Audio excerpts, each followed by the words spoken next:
लोग ये कह रहे हैं कि अगर इस तरीके की नौबत आए कि आपको किसी को मारने के लिए प्लानिंग करनी पड़े, आप भी जानते हैं कि उसके बाद आपकी जिंदगी भी खत्म, परिवार की जिंदगी भी खत्म, जो आप चाहते हैं आप वो भी नहीं कर सकते, लेकिन उसके बावजूद इस स्थिति तक पहुंचना, तो इससे अच्छा शादी मत करो। परिवार का प्रेशर था क्या जिस वजह से आपने शादी की? अगर आप नहीं करना चाहती थी तो शायद खुलकर आप अपनी बात कहती। और ऐसे बहुत सारे केसेस को आपने अंबर देखा ही होगा जो सामाजिक संरचना को बिगाड़ रहे हैं, लोगों के मन में शादी को लेकर एक खौफ पैदा कर रहे हैं। एब्सोल्युटली पूर्णिमा, ये बहुत ही वाजिब सवाल है, क्योंकि अब आप सोशल मीडिया पे देखिए, अभी हमने देखा है कि पिछले कुछ महीनों में इस तरह के केसेस सामने आए हैं जिसमें शादी को लेकर मर्दों ने सवाल उठाने शुरू कर दिए हैं कि अगर आप किसी रिश्ते में जा रहे हैं तो ये आपको प्रिकॉशंस लेने चाहिए, इस तरह के सवालात रखें, किस तरह की कोर्टशिप और बहुत सारी चीजें हैं। इससे पहले हमने इस तरह की डिबेट नहीं देखी थी, क्योंकि हमने अब तक क्राइम अगेंस्ट वुमेन की बात हम करते आए थे, और जो भी महिलाओं के मर्डर हुए हैं उनके इंटीमेट रिलेटिव्स या फिर उनके हस्बैंड्स या पार्टनर्स के द्वारा, ये अब तक की स्टडीज रिपोर्ट्स रही हैं। लेकिन अब एक नया पैटर्न उभरा है, उस पे भी हमें चर्चा करने की जरूरत है कि आखिर महिलाएं ऐसा क्यों कर रही हैं कि अपने जीवन साथी के लिए इतनी नफरत और इस तरह से बर्बरता से उनको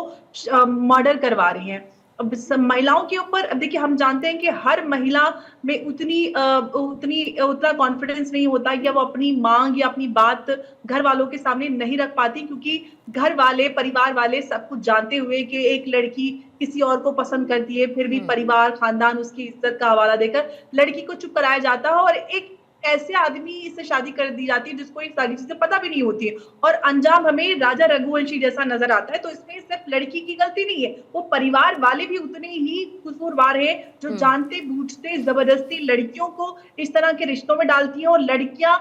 उसको बड़ी सफाई से बचने के लिए कि समाज में ये भी ना हो कि शादी टूट गई, मैंने अपने घर वालों की इज्जत के लिए शादी भी कर ली और चुपचाप, जो इसमें प्लानिंग नजर आ रही है कि उसने पहले से प्लानिंग की भी थी कि राजा को मार दिया जाएगा, फिर जिसको वो पसंद करती है उसको भी एक हीरो बना के उबार दिया जाएगा कि किस तरह से उसने एक विधवा को एक्सेप्ट कर लिया और शादी कर ली। तो ये एक शातिर और क्रिमिनल माइंडसेट भी नजर आता है कि किस तरह से कैसे कैसे लोग हो सकते हैं जो बहुत चुप नजर आते हैं और अंदर से कितने खतरनाक क्रिमिनल हो सकते हैं। एक लंबी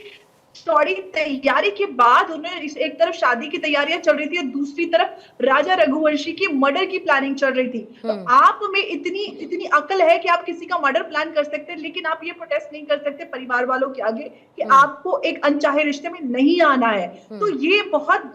जरूरी सवाल है जो हमें अपने परिवार वाले और समाज वालों को भी समझना चाहिए कि आपको जबरदस्ती किसी भी को भी किसी रिश्ते में न डाले।